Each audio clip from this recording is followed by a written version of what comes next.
Sigmund Freud. Contribuciones teóricas, influencia en la comprensión de la mente y la conducta humana del psicoanálisis, partiendo de las perspectivas de Sigmund Freud. El psicoanálisis, desarrollado por Sigmund Freud, ha tenido un impacto profundo en la psicología y en la comprensión de la mente y la conducta humana. A continuación, se presentan sus principales contribuciones teóricas y su influencia. Primera, teoría del inconsciente. Contribución. Freud introdujo la idea de que gran parte de nuestra mente es inconsciente, es decir, que hay pensamientos, recuerdos y deseos que no están disponibles para la conciencia directa. Influencia. Esto revolucionó la psicología al sugerir que muchos aspectos del comportamiento humano están impulsados por procesos mentales no conscientes. Segundo, estructura de la personalidad. Contribución. Freud propuso que la personalidad se compone de tres partes: el ello, que son los instintos básicos; el yo, que es la parte consciente y racional; y el superyo, que son las normas y valores internalizados. Influencia. Esta teoría ayudó a entender las tensiones internas y los conflictos entre deseos instintivos, normas sociales y la realidad práctica. Tercera, desarrollo psicosexual. Contribución. Freud sugirió que la personalidad se desarrolla en etapas psicosexuales: oral, anal, fálica, latencia y genital, y que las experiencias en estas etapas afectan la conducta adulta. Influencia. Esto proporcionó una nueva perspectiva sobre el desarrollo humano y la importancia de las experiencias tempranas en la formación de la personalidad. Cuarto, mecanismos de defensa. Contribución.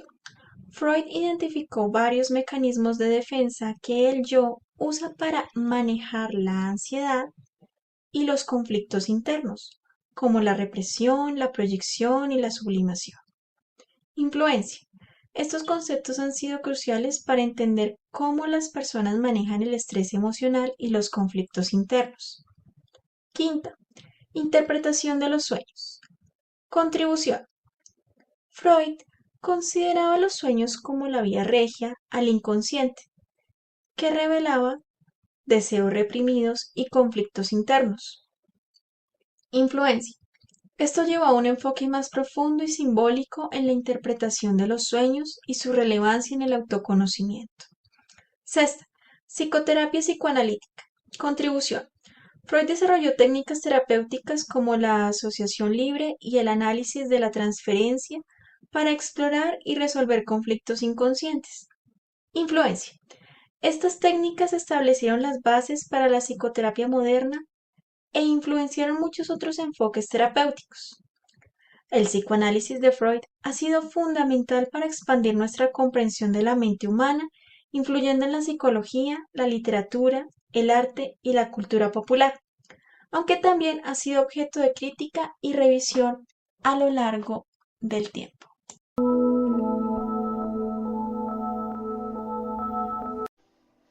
Hoy te hablaré sobre Carl Jung y la psicología analítica. Antes que nada, hablaremos sobre su vida. Convirtiéndose en el padre de la psicología analítica, nació en 1875 en Suiza, en una familia de ascendencia alemana. Estudió medicina en la Universidad de Basel y su tesis doctoral se centró en casos de mediunidad.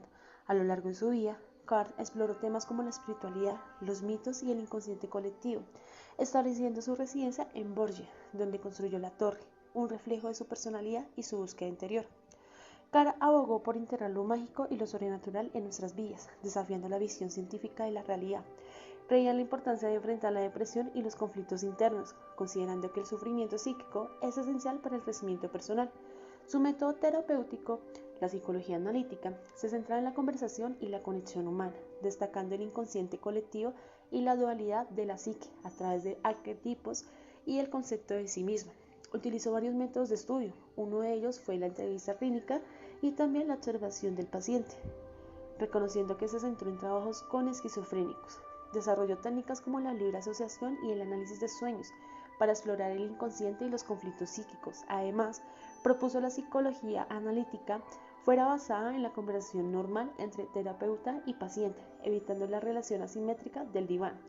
Podemos reconocer que sus principales aportes desde la postura psicoanalítica fueron el inconsciente colectivo, los arquetipos y el sí mismo. En conclusión, Carr introdujo el concepto del inconsciente colectivo, que abarca arquetipos y memorias compartidas por la humanidad, diferenciándose del inconsciente personal. Propuso que los arquetipos son patrones universales que influyen en la psique humana, reflejando la experiencia colectiva. Adicional a esto, desarrolló la idea del sí mismo como el arquetipo central que representa la totalidad del ser humano, promoviendo el crecimiento personal a través de procesos de individuación.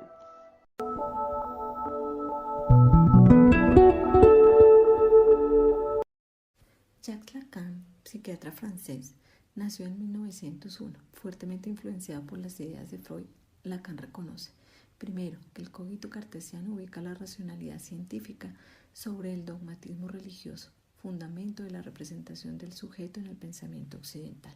Segundo, que el ideal cientificista en el campo de lo humano, donde el solo hecho de hablar de experiencia ya coloca la relación sujeto-objeto en una dimensión subjetiva que dinamiza la experiencia. Tercero, que el sujeto sobre el cual opera el psicoanálisis no puede ser sino el sujeto de la ciencia, dándole como Freud su propio lugar dentro de las ciencias. Lacan evitaba que se tergiversaran los estudios del psicoanálisis de Freud, pero reconocía que debían reinterpretarse bajo una perspectiva contemporánea.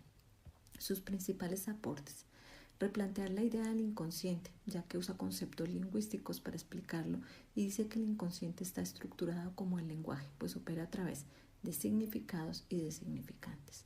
Estadio del espejo.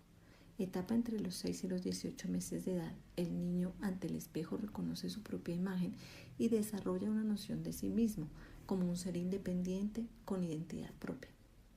Esta etapa favorece la formación del yo y de la autoconciencia, por tanto influye en la autoestima y las relaciones interpersonales. El concepto del otro representa los deseos y las normas sociales. Para Lacan, el inconsciente es el discurso del otro. Y por último, los 3 registros, que permiten entender diversos aspectos de la experiencia humana.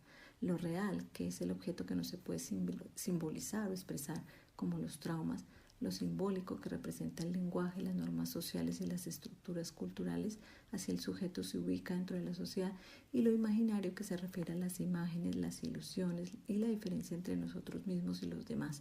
Está ligada al ego. Dichas dimensiones interactúan y su balance nos permite clasificar las experiencias como agradables, formadoras o traumáticas.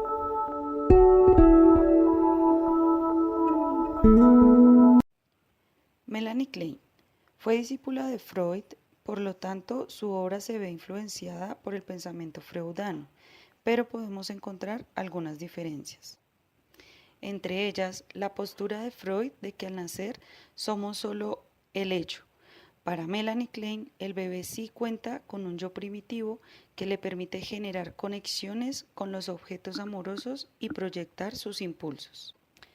La teoría psicoanalítica de Klein se basa en las relaciones objetales, es decir, cómo son las relaciones del sujeto con el medio a partir de las sensaciones e impulsos que siente y proyecta sobre los objetos de su impulso, los cuales dejan huella en el desarrollo del sujeto, organizando así su estructura psicológica.